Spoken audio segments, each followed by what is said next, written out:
this. And what do you want of me? I'm not gonna ask you like question. I just want to have a conversation. Okay, and do you want me to sign or talk? Just talk. Or, okay. But if you want to sign, you can. It'll pop up. Yes, and that's completely fine. I would rather it didn't, but that's okay. Completely fine. Okay. And I'm gonna play a little bit with the light. Okay.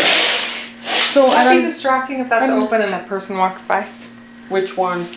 Because that looks but the lighting looks much better with that open. Okay. Will that I be think distracting? I wouldn't think so. Okay, I'll leave it open then. Nothing's going to distract me that I can think of. Okay. Other than being on the wrong side of the freeway. Oh my god. Oh, that's so stupid. That's myself. It's There. gonna piss you off, huh? Well, wouldn't it you? It would piss me off royally. Because then you feel.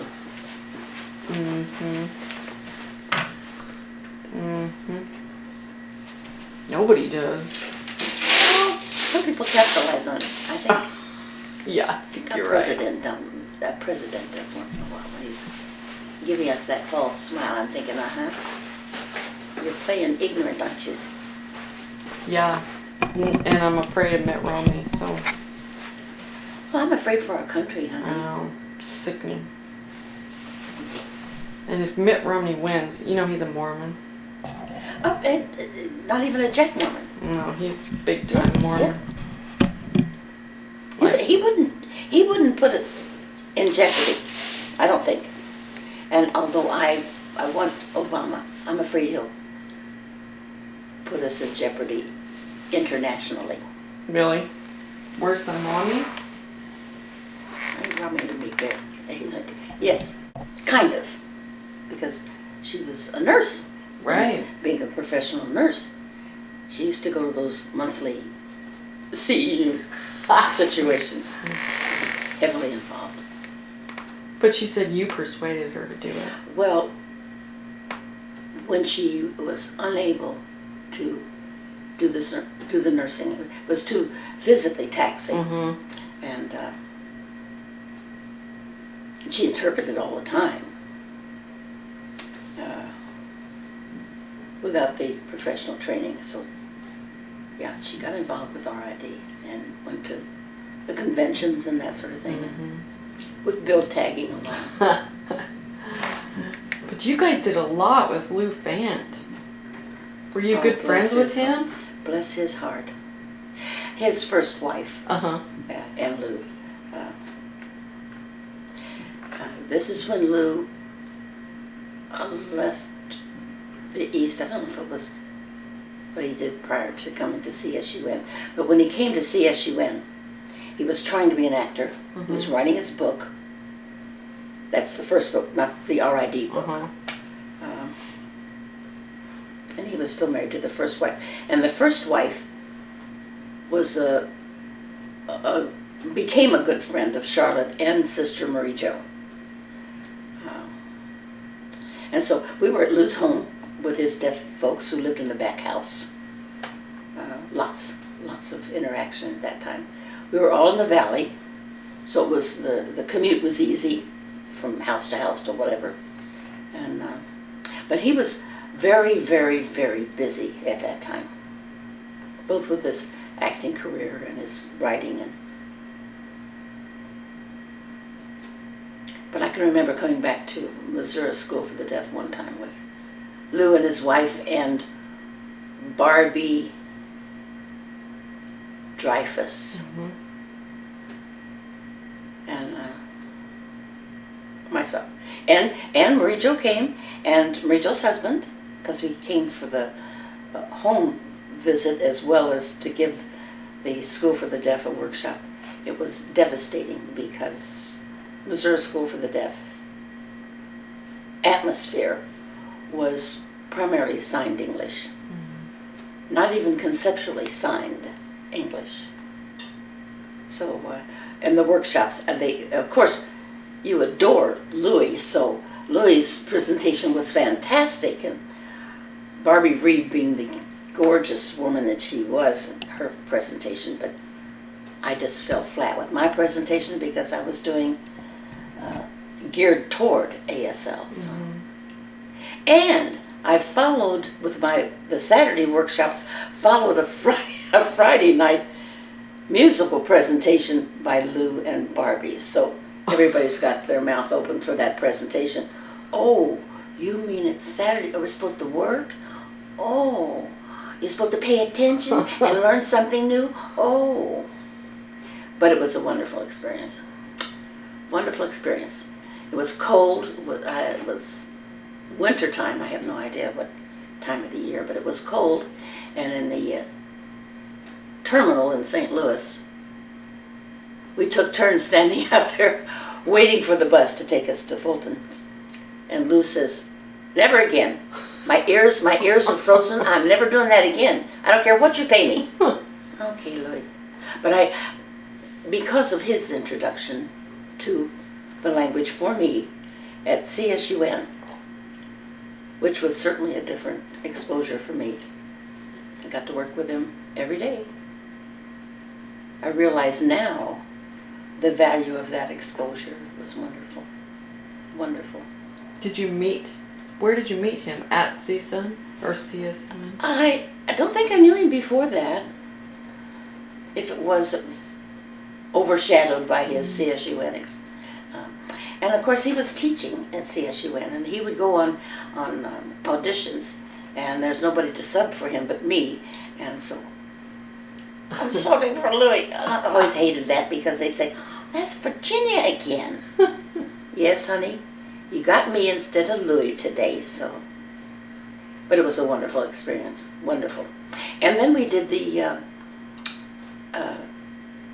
operatic musicals for the city of Pasadena for one full year.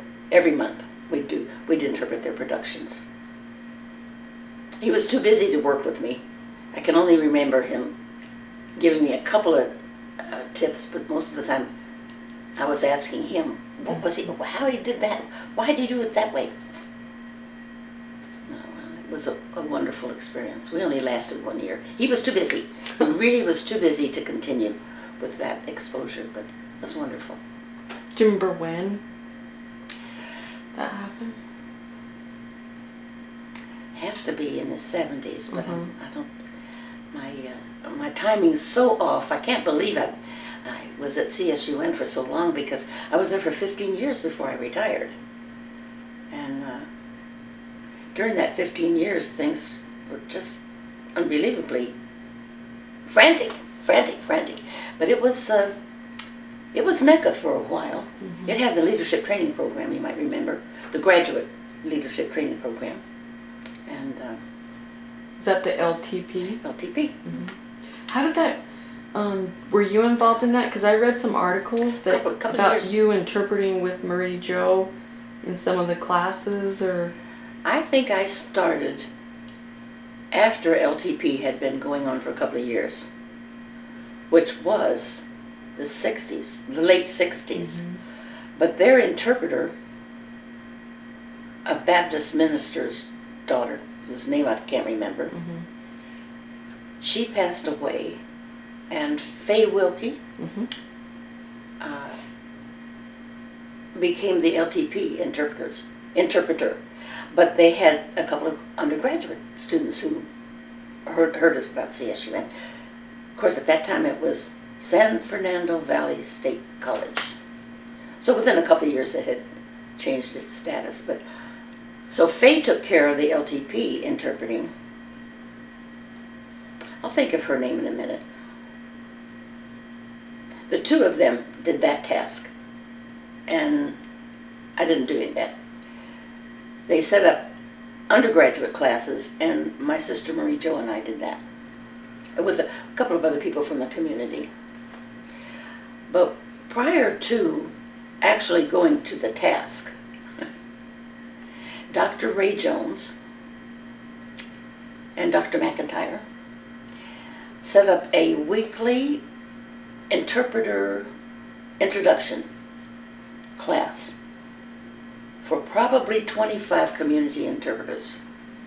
Do you remember what year that was? It has to be 1963 or 4 or 5. prior to our going into the class and interpreting, that class was such an eye-opener. We had an instructor come from Riverside, whose name I can't remember, but he has since written a book. But anyway, this class of 20 or 25 of us, primarily church interpreters, a couple of community instructors, a couple of housewives. I think the first time they put a headset on my sister Marie Jo to interpret what she was hearing from the cassette, she says, "Not for me." And then, of course, we all tried. It was devastating, really, to think that you can interpret and understand the task is not what you've been doing. But from the class, we then were hired to work in the classroom. That was a full year, though. Every Thursday night, I had apoplexy. Every Thursday. But it was an eye-opener to know that you don't merely give words. I wish I could remember the instructor's name too, because he was wonderful. He was kind and didn't bawl us out. He should have, though. We were pathetic. But you didn't think you were. Oh yeah. Did you? Oh yeah. Every Thursday we all quit. Mm. Oh yeah. It was hard. And a couple of the participants were smooth, and so you see what can be done. I remember two women in particular. I think they were sisters. I don't remember their names, but they could get it out, and it made sense, and I couldn't. I listened and gave. Mm-hmm. We didn't have much sign-to-voice experience, but what little, I did okay with that. I could see the signing and tell you that makes sense. Mm-hmm. But the expressive interpreting was an eye-opener. But anyway, we did. We quit every other week. And Marie Jo and I would review and say, well, can we do this? And I needed extra money, and she wanted to go to college. She had already had some college when she was younger, before she had her children and her family. So she re-enrolled at Cal State Northridge, and she would go to class for herself and then do the interpreting in between. I think Marie Jo excelled in the math area, because there are LTP students who to this day will tell you they didn't pass the statistic class without Marie Jo. Wow. But see, I think her delivery was different than and she knew the material. Mm-hmm. And I learned through the years that you can't interpret what you don't understand. Mm-hmm. So. And that was, so you guys were taking that class on Thursday night for the LTP? Just what they anticipated to be the undergraduates. Oh, okay. Because they already had their two. Mm-hmm. Faye Wilkie and this beautiful Baptist minister's daughter, whose name I can't remember. And the deaf participants of the master's program were very satisfied with those two interpreters. And unfortunately, one passed away, and that left Faye, and she had to have help. Mm-hmm. So from time to time, one of us, Sister Jo, or myself, or there were a couple of others by that time, because we had several undergraduates. The first thing you know, it's like a magnet. Right. And here come all the people that wanted to finish their college education, or had already had a little or none. Mm-hmm. And so the program was just getting started. And I feel so fortunate to be on the ground floor. So Lou taught primarily, but he did interpret too. He interpreted with the LTP students. I think they remember his production. So that's where you met Lou. C.S. Ruin. Yeah. What took you to California from Missouri? I came to California a couple of times prior to staying, and both times were for the birth of Sister Marie Jo's children. The third child, and stayed. Went back home, went back to St. Louis. I was working in St. Louis at the time with a telephone company. And then I decided that I should go back to school. So I registered at the university, and I was too wild. I was not ready to settle down. So I went to work for the telephone company in Columbia. Missouri. And then Columbia, Missouri. And then transferred to St. Louis, Missouri. And then Sister Marie was pregnant with her fourth and last child. And our mother was going to go, and then she couldn't. So I was elected to go, and everybody paid my way because I never ever had any money. And so between Sister Marie Jo, the married mother, and Mom, they paid my way back. I think Charlotte came to visit a couple of times too, to L.A. when Marie Jo was birthing her 4 children off and on. And no, she didn't birth them off and on. They were birthed, and they were there, and Charlotte and her husband would come and visit with their children, and so the families got a tremendous amount of exposure that way. But the last time, for the birth of the 4th child, I stayed, and I worked for the telephone company there. Did all kinds of jobs. Not interpreting, not involved with deafness at all. And to this day, I don't know how Ray Jones or Dr. McIntyre found Marie Jo and myself as progeny of the deaf family. Because they recruited for that Thursday class individuals who had already had eye exposure, not necessarily in the interpreting field yet, but had the potential. So you got recruited. Oh, yeah. Recruited right out of the telephone business, which is kind of strange. Okay, so I had lots of jobs in L.A., but not in the area of deafness, not with deaf people, didn't understand the deaf community. Deaf mom and dad would come to visit their grandchildren, and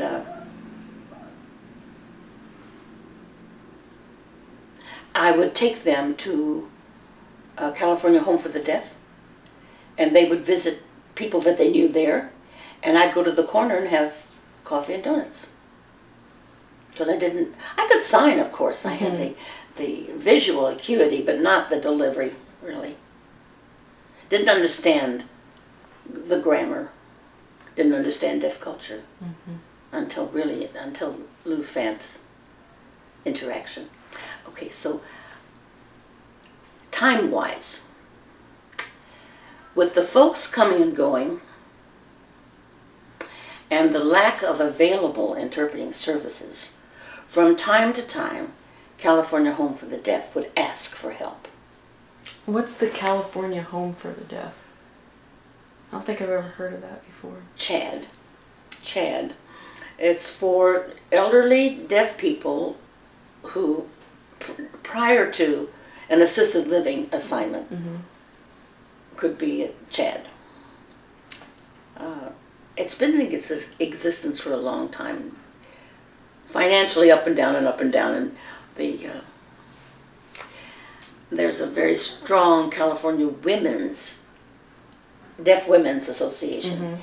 It started at the Temple for the Deaf.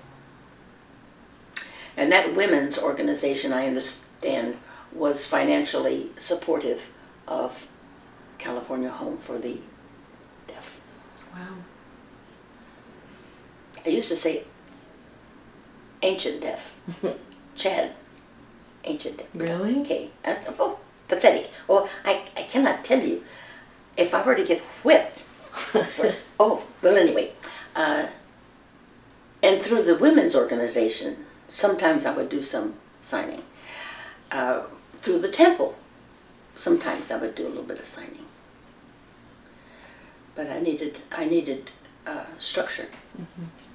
And I went to lots and lots and lots of classes, taught by lots and lots and lots of people.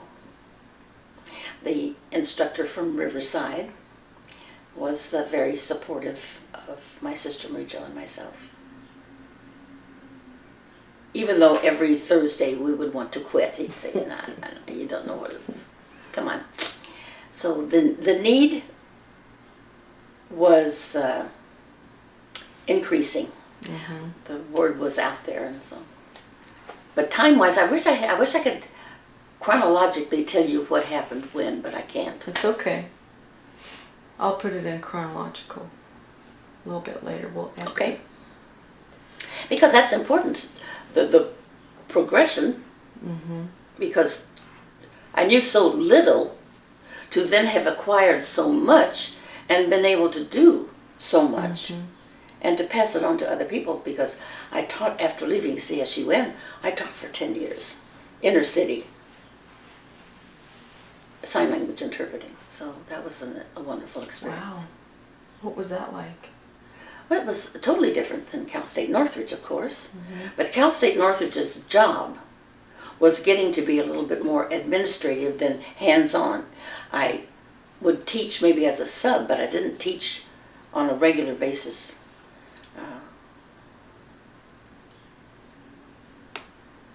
Matching incoming students with class selection with the appropriate interpreting service became a full-time job. So as the administrator of that service at Cal State Northridge, that was very rewarding, because we would have Saturday workshops and we'll go over vocabulary over and over and over and over and over and over. I tempted them to come.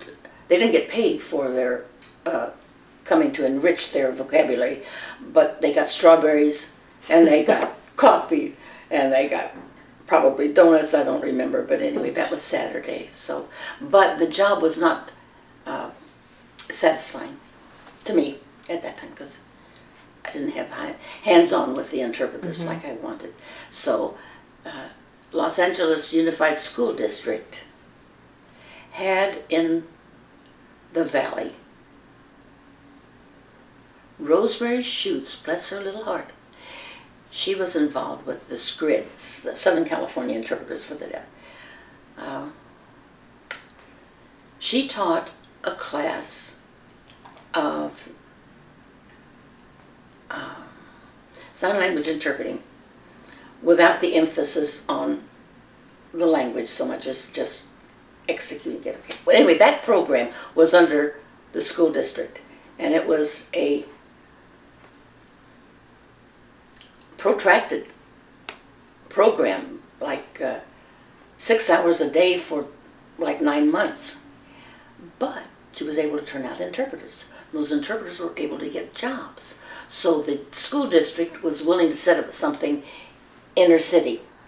And so I was ready for a transfer. Wow. So then I taught that class for 10 years. 10 years of anywhere from 15 to 30 students a year, of 60 hours. No, it had to be more than 60, shouldn't it? 6 hours a day for 9 months. And they would do field work for 3 to 6 of those hours. I can't quite remember the schedule. But anyway, I enjoyed that challenge tremendously, because I worked primarily with students who had little or no exposure to deafness. Being inner city, had problems with English. So a couple of them would stay in my class for half of the day and then go to an English as a second language class for the other half. But good program, very good program. And that was called what was that program called? Abram Friedman Occupational Center, AFOC, under the Los Angeles Unified School District, AFOC. AFOC is an occupational center. That program had deaf students, and the deaf students did have interpreters.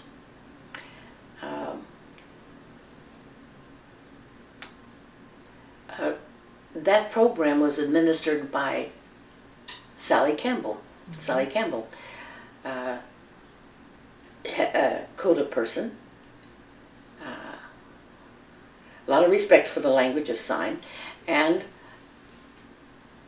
as an occupational center was meeting a really big need for deaf students who left their educational setting, whatever it might be, without occupational skills.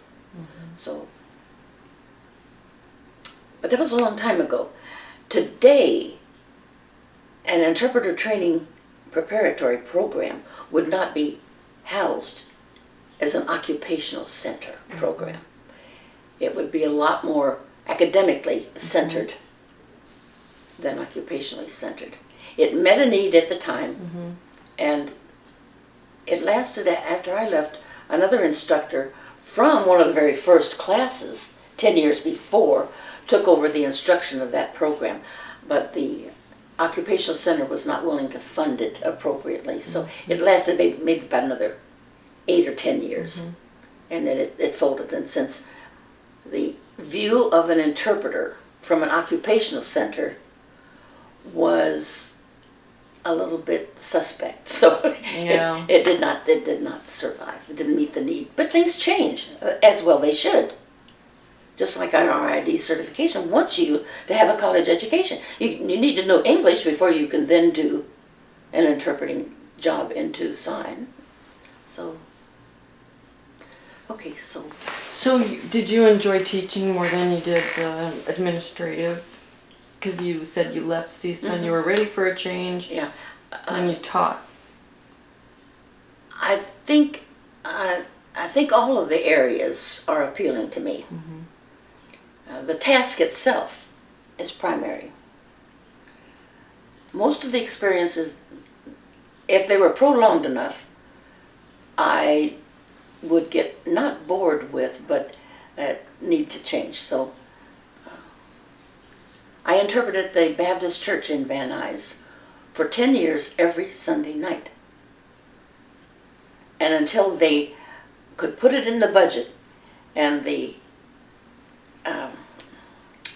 deaf people were strong enough to urge the Baptist church to pay the interpreting services. Because the morning lovely lady, she volunteered, I volunteered, so, and they would have Wednesday services once in a while, but they also had a minister who was hearing but had deaf folks, Reverend Phrase, and so he would take care of a lot of the interpreting needs there. But anyway, so the interpreting task itself, challenging and satisfying. The administrative, not as satisfying. The instruction at AFOC for 10 years, fabulously challenging and satisfying. And okay. Now, as I interpret,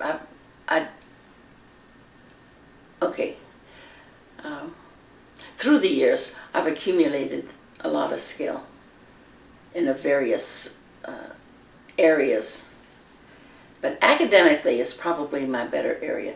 Religious interpreting, I'm not as thorough in my knowledge as I should be.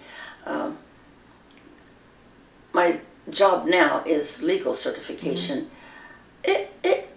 I could still use some more help in the legal field.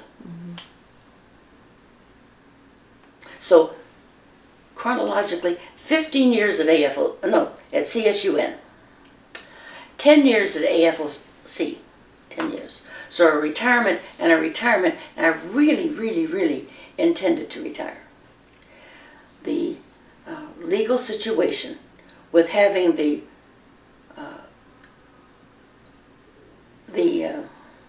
suit being decided that the courts would have to have 20 interpreters part-time or 10 full-time.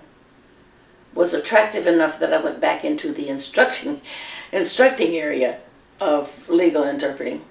We set up at Wayne State University in Detroit because let me think of his name. One of the judges in Detroit approached Boyce Williams to fund interpreter training for legal certification for something like 5 years. Mm-hmm. And they did that at Wayne State. Wow. And so I got in on the ground floor there. So the first was a 6-week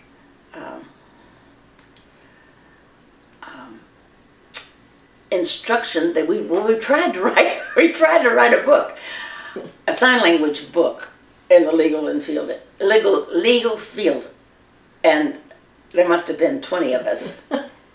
It was terribly expensive, honey. We stayed at the Dodge House, I think it was called, or the Dodge Mansion, Mm-hmm. and one of the top leaders in the area of deafness, Barbara Babini Brazel, Mm-hmm. who after that 90 years of experience went to Cincinnati. She was a statewide administrator of services for deaf, but it wasn't Cincinnati. Where was it? Do you happen to remember? I don't remember. Anyway, she did a fabulous job. But she pulled us all together, and every day we'd sit around this humongous tray with all kinds of goodies and try to determine how this should be signed in the area of the legal field. And of course they published this, what they called the dictionary. Oh, and they laughed. After that, it became such a joke because, of course, you don't sign that way. On the job, you don't sign that way. Like, prostitute. Approach, ask, for, bada, bada, bada, bada. In turn, give something, whatever. Can you give me a break? But anyway, it became the basis of the legal interpreting yearly exposure. And so lots of people have on their shelves somewhere that humongous dictionary that they'll look it up every so often and go, what? No way. But anyway, that was another experience. But that was wonderful. Was it the Dictionary of Legal Sign Language? Wow. I hope it's not around. What year? Do you remember what year that was? I wish I did. Yeah. So it's got to be while I was at AFOC, maybe? Mm-hmm. I don't know how I ever got away, though. How could I ever get away for 6 weeks to do that training? No, it must have been in CSUN, during that 15 years at CSUN. We got so many beautiful opportunities through Dr. Ray Jones and Dr. McIntyre and Boyce Williams and Edna Adler and people who just could foresee the future and the need for expanded programs. And we got to travel to Alaska to teach a workshop. A deaf woman came in, helped us, and a local interpreter named Bob Kleinfelter. Mm-hmm. Bob Kleinfelter, deaf folks. He was in the Army at that time. He was up there in Alaska. He came to the workshop and said, "What? That's interpreting? Oh, I can do that." So anyway, he was instrumental in the LA area and GLAD. Mm-hmm. He worked for GLAD for years and years and years and years, and he's still around. Okay, Bob was a fabulous product of Alaska. We got to go to Hawaii and set up training in Hawaii. And one of those summer sessions, we got to take Marie-Jo and Charlotte. Charlotte came as the official water pourer or coffee maker, but we sent a trunkload, absolutely trunkload of material to Hawaii, and she kept all that in line for us. Anyway, Charlotte and Marie-Jo and me. Okay, Hawaii. That was so funny. At the School for the Deaf in Hawaii, they had a deaf cook. This was his name. sign, name sign. The participants of the School for the Deaf and the local interpreters who attended the workshop didn't know who he was, didn't know that he was hired in the kitchen, didn't know his name sign, had never conversed with him, and yet he was working for the School for the Deaf. So I hope we improved a little awareness over there in Hawaii. But that was a wonderful experience. But that was through CSUN, Dr. Ray Jones, Dr. McIntyre, Boyce Williams, and his ability to get money for the education. You did a lot. Oh my. In retrospect, it was just, I was in an unbelievable, appropriate position to make some inroads. A little bit. Do you remember what he was like, Boyce Williams? Was it? Oh yes, yes. I can see him in front of me right now. I can see he and Edna Adler. I think Edna Adler gave me a pair of shoes. She had high heels. She gave me a pair. Anyway, I can see the two of them conversing. He used his voice. Did he sign too? Oh yes. Little fat fingers. Not bad. Yes, he was a beautiful signer, but he was not very expressive. But he was gregarious when he used his voice. And he loved to have you do song signs. So when I think about the present or fairly recent attitude about song signing being hearing and therefore inappropriate for the area of deafness, I think Boyce Williams would slit your throat. Because he loved to watch that kind of information and the poetry and that sort of thing. He walked down the hallway, very, very businesslike. Dr. Jones. Ray, I told you, Ray. I told you. No, wonderful man. How did he get that position? Need. And of course he straddled both worlds. Very, very astute businessman. Where he came from, I'm afraid I don't have that kind of history. I did at one time, but it's gone now. Right. And the need. He had political acumen that was unbelievable. Got a lot of money. Because he helped with the NITC. Yes, to Dr. Ray Jones' chagrin, because he had anticipated. They both submitted. Oh. And this was before RIT. NTID? NTID. NTID. Right prior to that, because CSUN had submitted a request for that kind of secondary educational proposal, along with maybe, did St. Paul? St. Paul might have too. Anyway, about 5 of them submitted. Tennessee. Okay, about 5 of them submitted monies for that secondary educational support situation. Concentrated. Is that Delgado? You That's were it. just signed? Yes, Delgado. Delgado. Yes. New Orleans was one. I think St. Paul. CSUN. And I think his name was Dr. Castle from RIT, because it was not yet RITC. And Boyce Williams was instrumental in getting the appropriations of the money to start with, and then the fact that it went to what became NTID.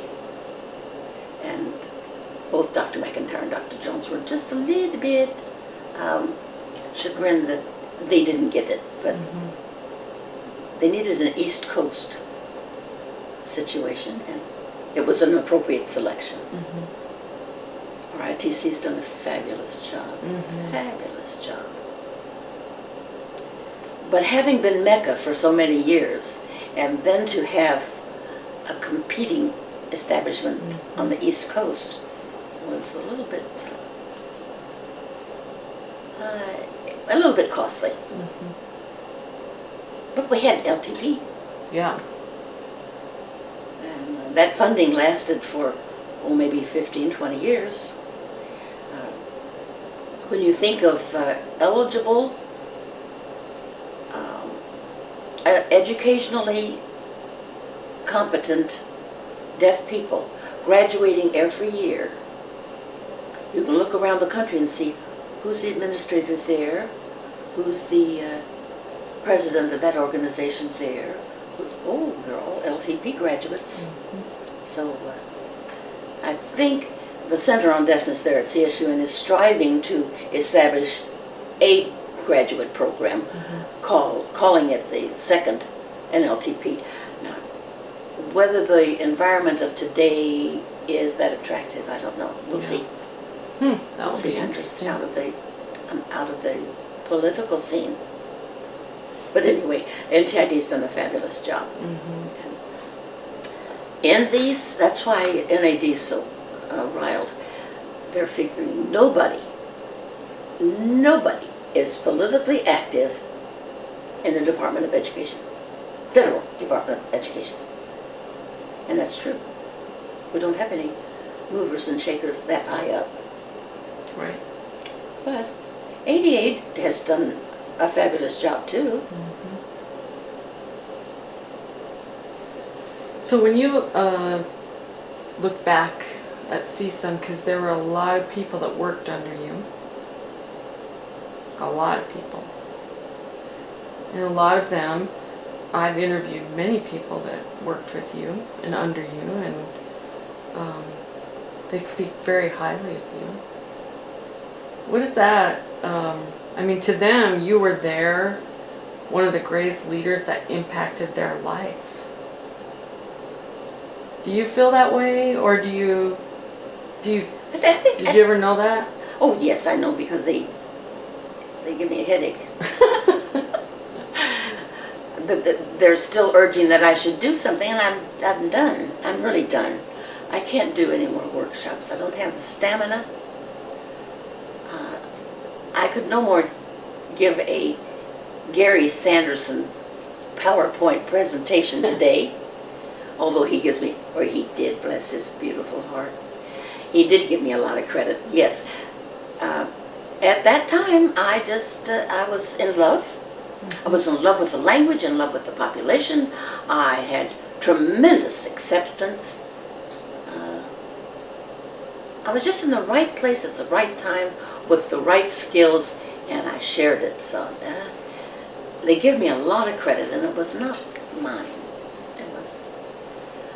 And they were receptive at the time too, so they were in a situation that I had been in 10 or 20 years before and fell in love with all of this stuff, with Lou Fent's awakenings and all this kind of stuff. And Marina McIntyre, every time she got a research paper, she would share it with me, and I'd go, "Oh, really? Oh, really? Well, all right." Anyway, so she gives me lots of credit that really came through her. So it's a question of mutual love and mutual respect. We had a couple of little babies that were going to school at CSUN, and they just went right on down the road, like Sharon Newman Sobel, bless her little heart. She'd get scolded from me because at that time I felt everybody that we hired to work in the interpreting capacity was a student or a commuter of some sort. We didn't have full-time interpreters. So in order to distinguish the fact that you were on the job, you were to wear a smock. My sister called it a coolie coat. I hated that, but anyway, it was to identify you, that you're on the job, and the deaf person could ask you to do something, whatever. Or the professor could find you. Anyway, you were to wear, when you're on the job, you were to wear a smock. The smock was blue. We had some people in downtown LA, deaf people in the garment industry, that made the smocks for us. was his name? Hazen, Hazan, Hazen, in the garment industry. That didn't last but about 5 years. But I would have to scold Sharon. Sharon would pull the smock out of her book bag. And I'd say, you just don't look professional, Sharon. You don't look professional. Okay. Or wonderful Sue Diamond, who is still unbelievably active at the college down in Torrance. I can't remember the school. The college, anyway, she's still, go to West. Oh, Golden West College. Sue Diamond. Deaf folks could read your left earlobe. She was fabulous. But she was also a little bit famished. She had too many children, too many headaches, a little bit wild like me. And so she would come to school sometimes, to come to the job, because she didn't work full time. Nobody worked. Did a few hours here, a few hours there. Okay. And she wouldn't have a smock. And I'd say, well, then you really can't work. You need to know. They need to know. You need to know. You put on this smock. You're now on the clock, and you work. Okay, so we'd have our set twos. Sister Ray Jo would finish her education, and she always had the smock over her arm, not necessarily on, but over her arm. Was the smock your idea? Yes. Don't tell the Ohlone people. Ohlone accepted the idea, and they had brown smocks. Oh. I don't know how long it lasted either. But I think the first time we hired full-time a couple of people, that became a really strong revulsion. Mm-hmm. I don't like it. Well, okay. So I gave up. I like it though. I like the idea. You're on the clock. You can be friends. You can go out and have a drink. You can whatever. The delineation between being on the job and off the job with a smock helps you, and helps the consumer. Deaf and hearing consumers. But that's all right. The smock died. Smock died. Oh, so you see what's happening in our profession, even though you say you're on the outskirt, but you see what's happening with RID and CIT, but you as a person looking back on everything that's happened in our profession, what do you think, what advice would you give for the people today? Because you were involved in so many great things. What advice would you give us now that might help us to remember the past or to be better than we are? Or to improve, or... I am unbelievably grateful for the changes. They were necessary. We're a delayed profession, and we need to catch up.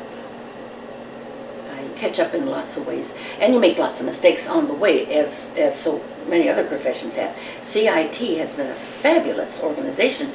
They should, if at all possible, be more influential with the instructors on the job. I don't know how we do that, other than education and persuasion. And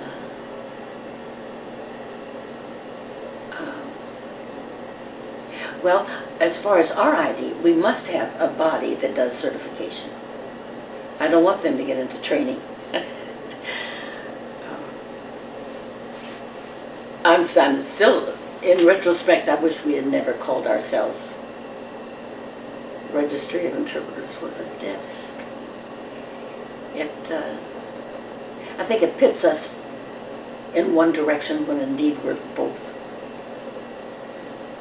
The language of sign should have been in there somewhere. Mm-hmm. Sign language interpreters. as an organization, we shouldn't be trying to do everything for everybody. Do a good job of certifying the qualified interpreters. Making your education exposure was and is necessary. It's a little stiff. It won't let us stay at an AA degree.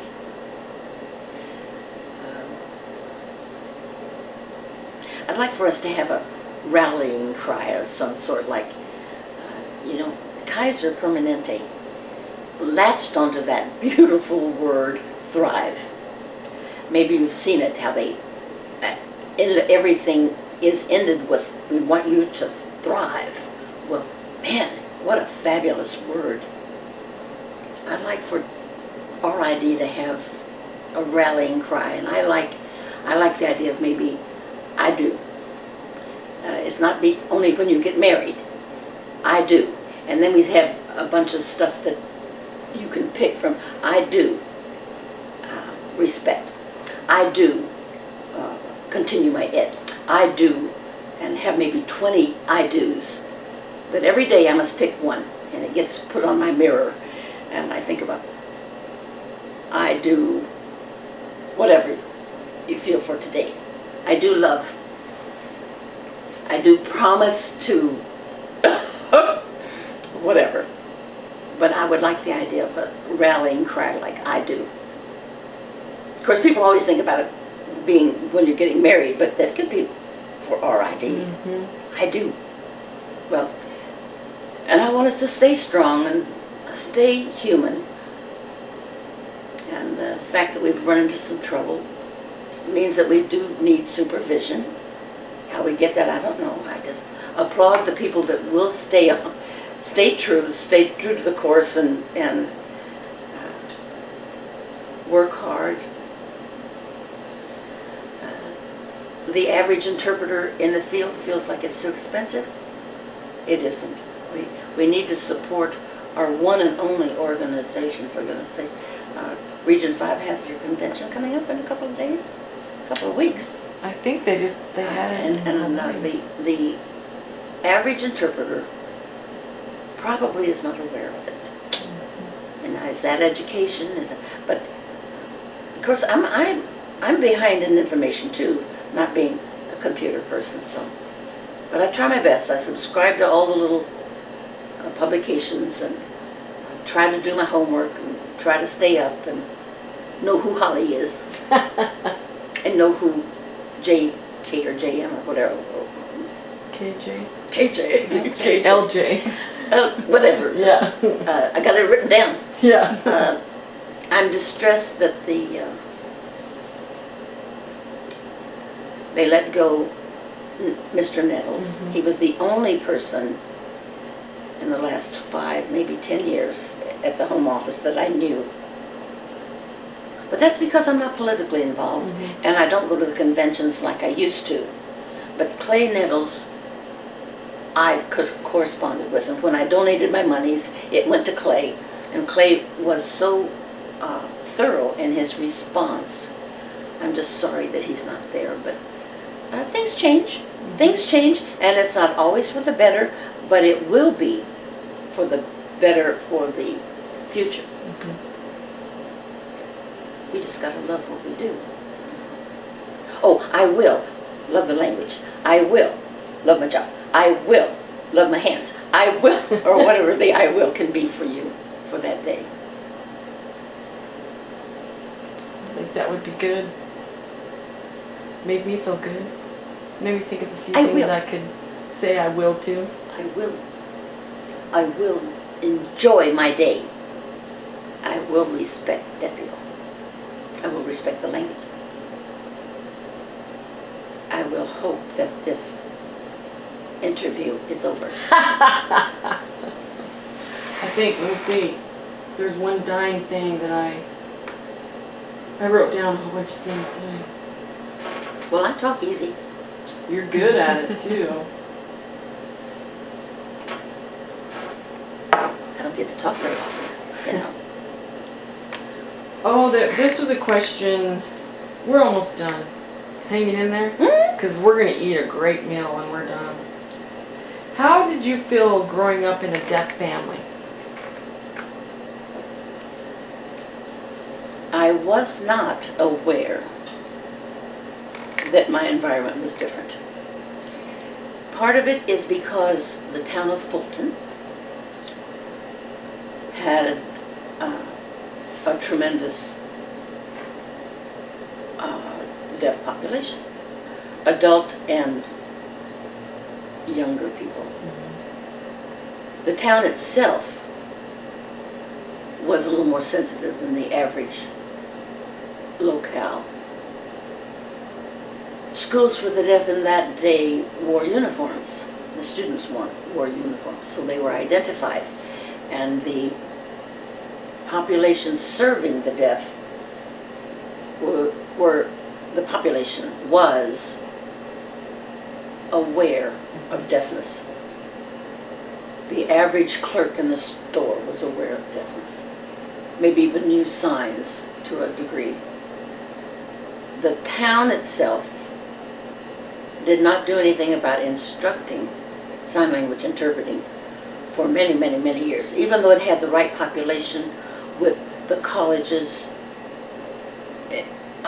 the openness, even when sign language became vogue, they didn't do anything about it for many years after that. But my particular situation, the youngest of 4 children,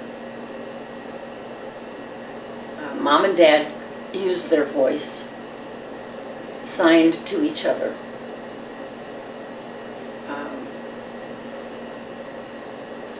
My father taught at the School for the Deaf, and many, many years later, during World War II, Mom became an instructor because the instructors were hard to come by. And for many years,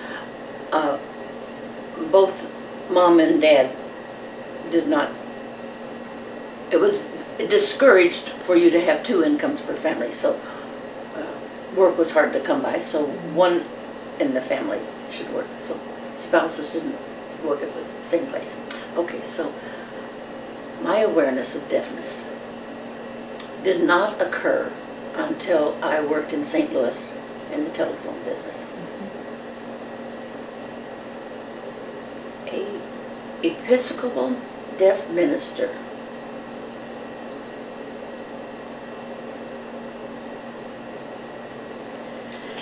I can't remember his name. Names don't come easy anymore. I will though. Okay. When the family would go to St. Louis to visit, and we'd stay at Reverend Steideman's home. Glad you got it. Dr. Steideman, being deaf himself, he did not use his voice that I can remember. His beautiful wife, beautiful signer. So I saw deaf people outside my area. And I went to his church once or twice and saw a variety of deaf people. I did not, in Fulton, I didn't go to the School for the Deaf. Played out there on the swings once in a while with 1 or 2 deaf students until that was frowned on, so okay. Frowned on By my folks. My folks. My mother, when she learned that I was in Los Angeles and I was going to become an interpreter, she didn't understand it, for one thing, because she felt the world of deafness was not the same as the world of hearing, and that we should stay in our own world. Why would you ever cross the barrier? Why would you? You know the language, yes, but why would you? It's not your culture. It's not your world. So I didn't have the feeling of inquisitiveness until much later. Much later. Do you think? And then Fulton changed. Fulton itself changed and started respecting the language of sign. And deaf people, they respected deaf people, I think, anyway, to a degree. And that, things change, attitudes change.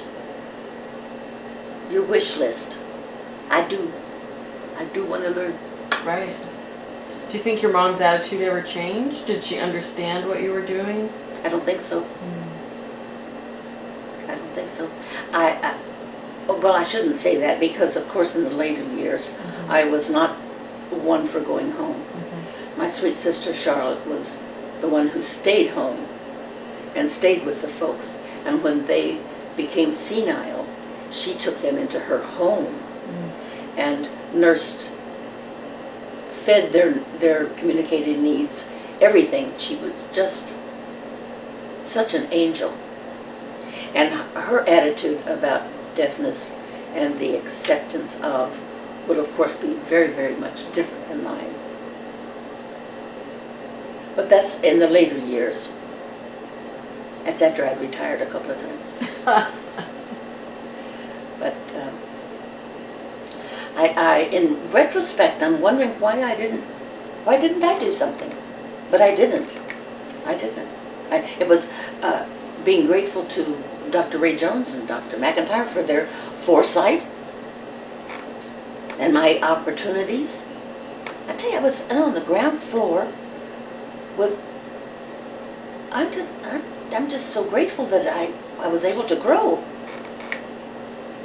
and that I wanted. Right. And that was the key, probably. Oh goodness, yes. I can remember going back home a couple of times with Charlotte to do an interpreting job. And she'd say, "They don't understand you, Virginia." Oh, Charlotte. Because I'm not Charlotte. And her beautiful hands. I can see her hands right now. And we used to go home and when Lou Fant went back for that one weekend of workshops, we signed songs until I'm sure Charlotte's husband was bored out of his gourd. Come on, let's do something. Charlotte. Bridger wasn't much of one for being an outgoing person, but Charlotte and I would have such a good time trying to do some of those Christmas songs, for example. Oh, yeah. But I do think RID can do the job. I do. There you go. I do, yeah. And I do appreciate you. I appreciate you and you're hanging in there. Look what you did for CIT. And CIT's original plenary speaker was an oralist. Wow. Not she herself. It was from her father, whose name, of course, I can't remember. I can't either. But I can see her. I can see her way down there. At that time, Barbara Babini Brazel was there. Barbara Babini. And I think she was instrumental in seeing that. She was the plenary speaker. Oh, let's not go down that road. Okay. What if we had? What if CIT had embraced the oral approach to interpreting? Well, we need to, I don't want to be judgmental. I want us to embrace all of the areas of communication, whatever they may be, tactile, any of it, just so long as it gets the deaf person involved. Right.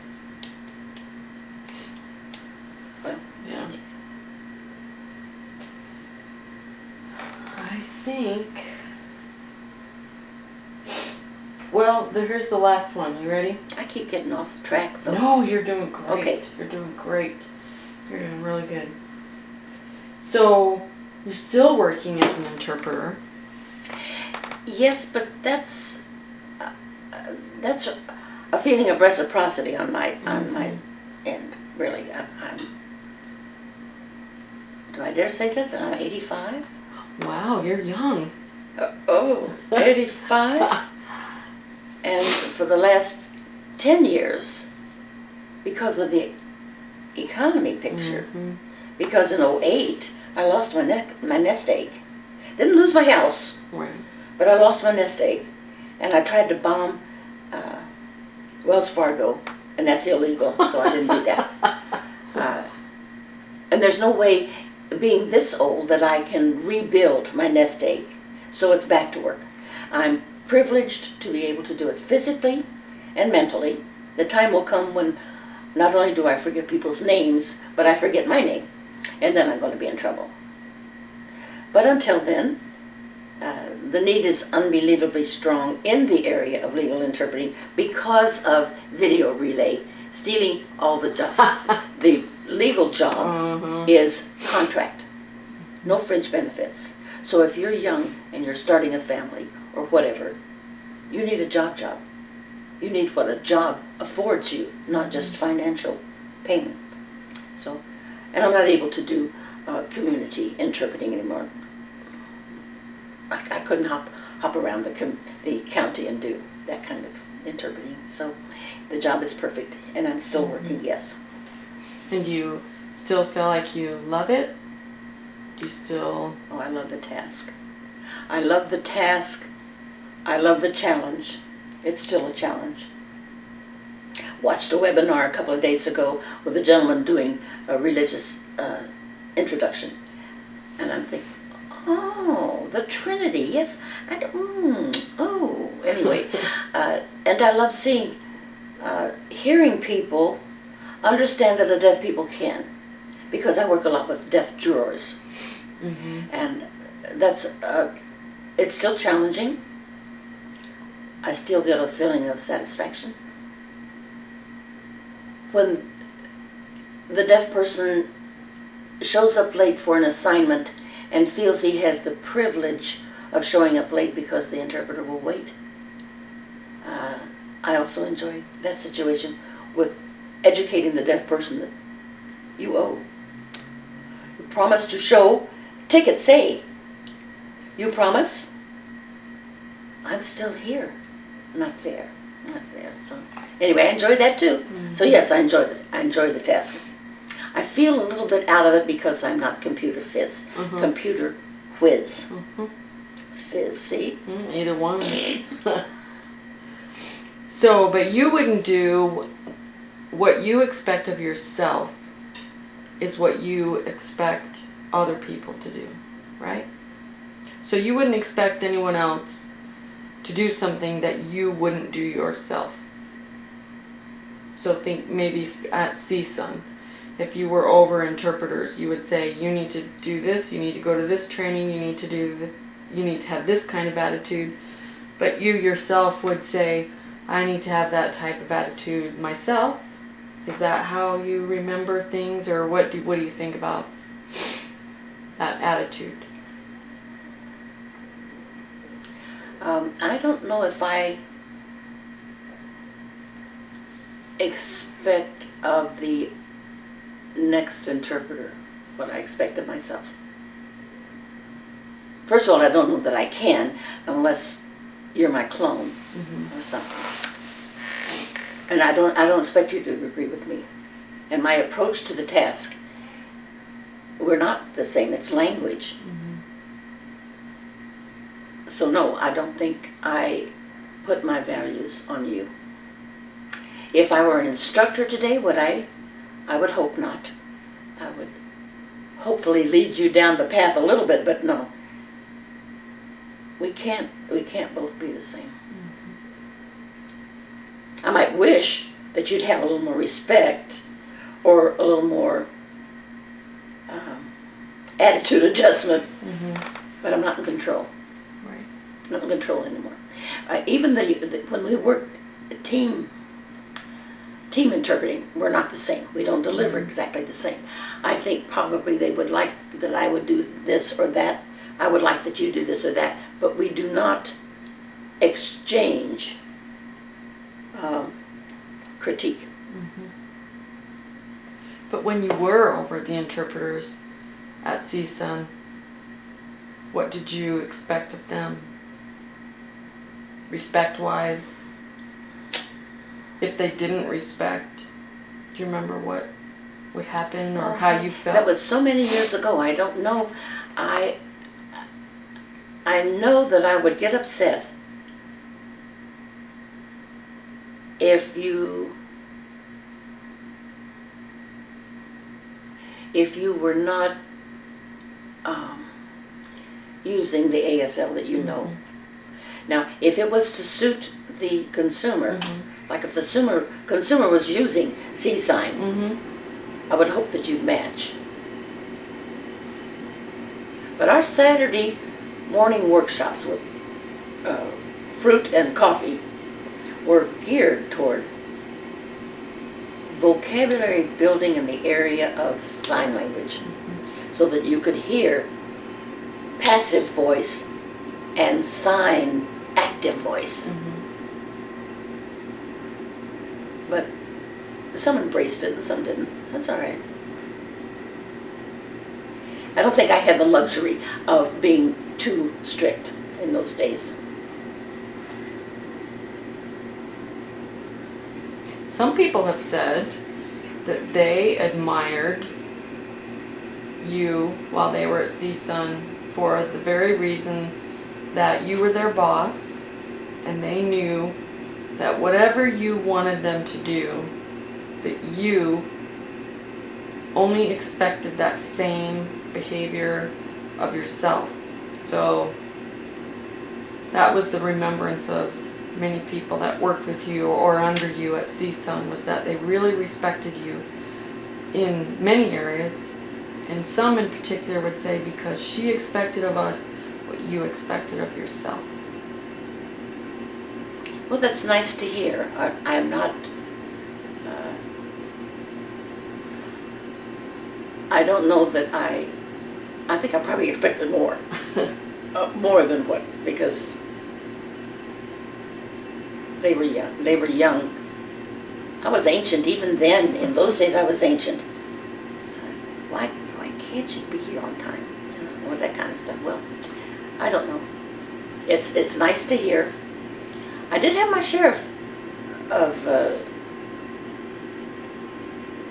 arguments about the approach to the task. Got plenty of people who would say, Virginia? Oh no, I don't want to work at CSUN. I've had plenty of sit-downs, and you can cry if you want to, but you can only cry 2 Kleenexes, and then you've got to tell me, why did you do that? Faye Wilkie would leave the room. She'd say, oop, oop, here it comes. So I've got plenty of people who probably would not be that admiring of my task. What do you think about it? I'm glad it's over. I'm glad I had the experiences. I'm grateful for every single one of them, good or bad. I'm grateful for the exposure. All of my deaf friends are gone. Do you know that? Every single one of them. But I look back with so much pleasure. Our fundraisers, we used to have fundraisers. We'd be making sandwiches at midnight for the poker game the next day. This is with deaf people. The women's club, deaf women's club, and their support are wonderful, wonderful.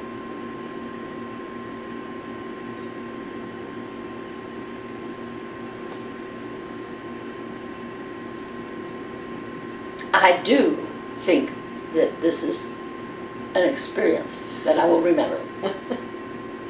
Me too. I do. I think we're okay. I think we can quit. I would hope so.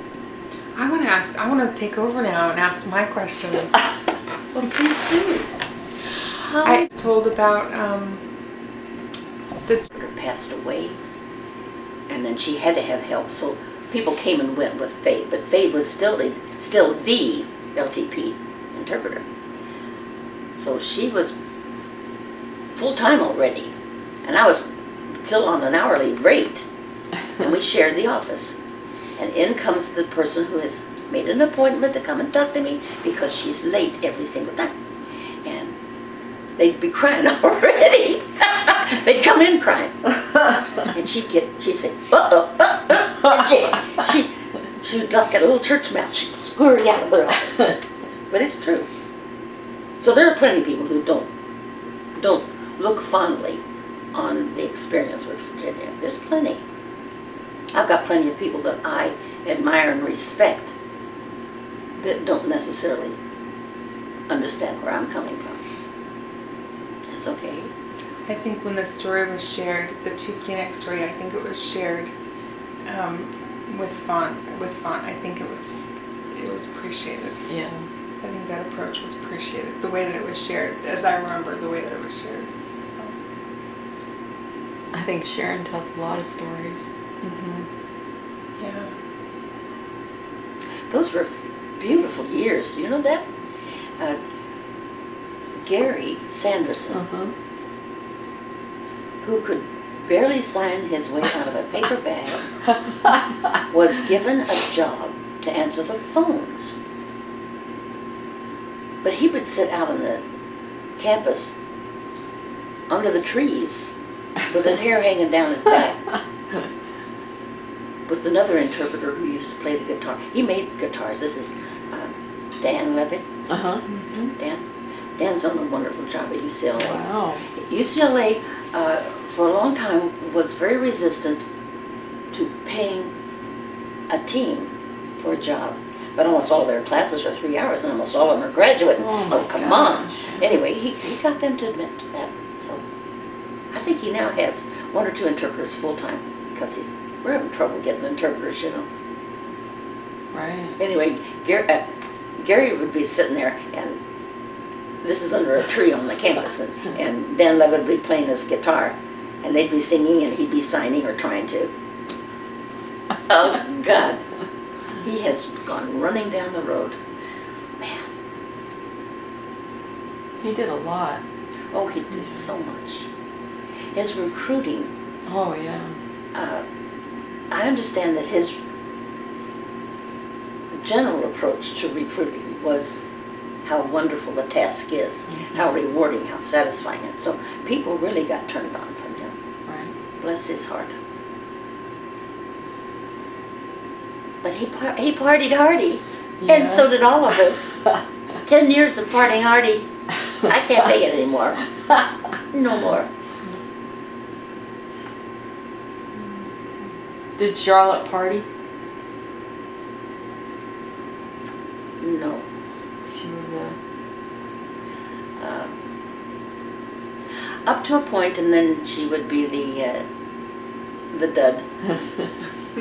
Would go to sleep in the corner or give up.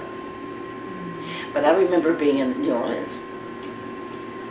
RID was a conference, RID. And Gary with his bustier, you know how, this bright red one, with his hairy chest hanging out, and his hairy arms and everything, and his high heels. And Charlotte and Bill would take it. Bill, as opinionated and as redneck as he was, would have a good time. He'd put on the New Orleans beads and maybe shut his eyes a couple times because he would. But it was a little risque, honey. I was there on that one in '96, I think it was. Yeah, it was pretty. I think that was my first RAD convention. I was a little wow. Yeah. Yeah. So you were there with Charlotte and Bill and Charlotte. Wow. Not me, Joe. She wasn't. Did she go to the? I don't think she had the money to go to the conventions. I don't think she had the desire. Yeah. I dragged her to some local or in the area workshops. Yeah. I can remember Dan Levitt giving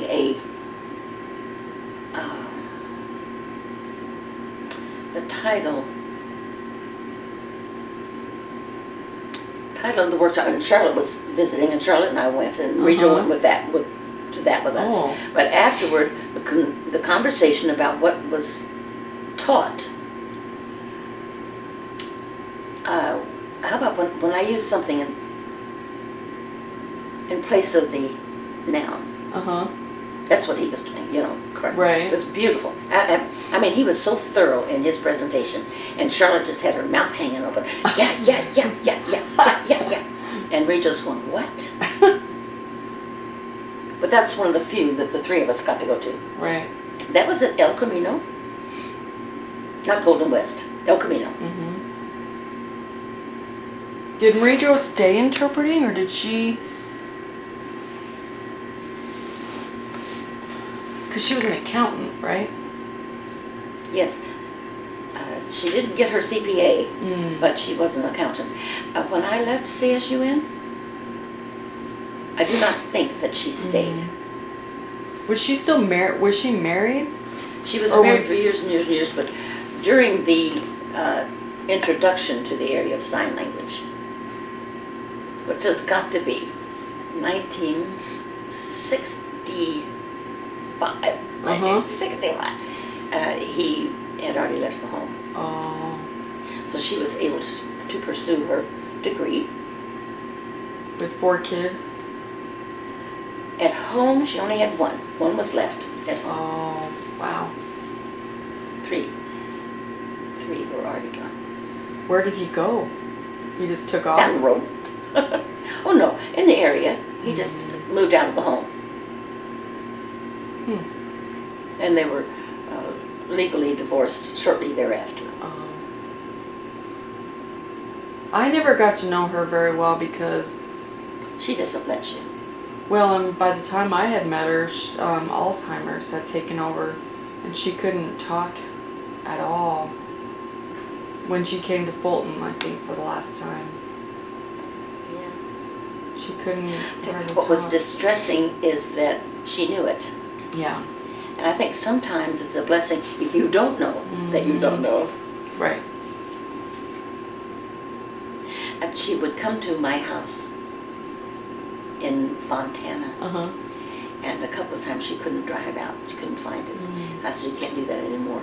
I'll come to you. And Did you feel close to all your sisters? I don't believe there was much closeness, honey. I don't think I felt a closeness until we could share the area of sign language. Really? Wow. Before that, we were just separate people. I mean, really, there was no binding. I was very envious of the sister next to me who passed away, Dorothy May. She enjoyed life above and beyond, and I was envious of that ability to do that. I want to play like that. Right. I want to be a scoundrel like that, which was ridiculous. Did she die of cancer? How did she die? I think she just wore out. Did she? I'm not aware of the cause of death. I think it was tachycardia primarily, which led to some other, because when you have an irregular heart to the extent that it won't feed your brain appropriately, then I think. But she lived life to the hilt. Did she only have the one daughter? Or did she have more than one child? Glenna. Wasn't that her name? Yes, Glenna, good for you. Yeah. No, she had a local daughter. A local son. No, she had another one. I don't remember. Isn't that awful? Really? Not too long ago. That's alright. I was just curious. I'm so angry at life. I'm not angry enough that I don't get up and get at them.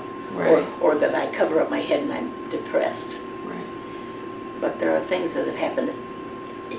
We're still recording. Are we recording? Yeah. Oh, turn it off, yeah. Yeah.